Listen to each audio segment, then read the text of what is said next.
আপনি আমাদের সঙ্গে যেদিন অনুষ্ঠান ছিল মেরিল প্রথম আলো পুরস্কার, ঠিক তার পরের দিনই বোধহয় চলে গেছেন ওখানে। জি। এখানে বসে যখন আপনি পুরস্কার পেয়েছেন তার থেকে বড় কথা, আপনি হচ্ছে আপনার হাসব্যান্ডের পুরস্কার আ আ উনি পেয়েছেন, আপনি সেটাও করছিলেন। সেখানে ছিল, আপনি এখানে ছিলেন। ওই অনুভূতি কেমন লাগছিল?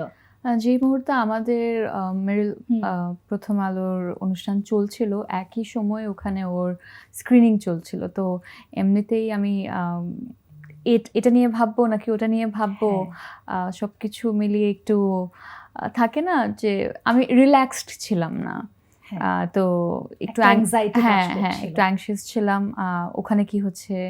এখানে আমার নমিনেশন আছে, আমার ছোট বোনের নমিনেশন আছে। তো সবকিছু মিলে কি হতে যাচ্ছে আসলে কিছুই জানি না।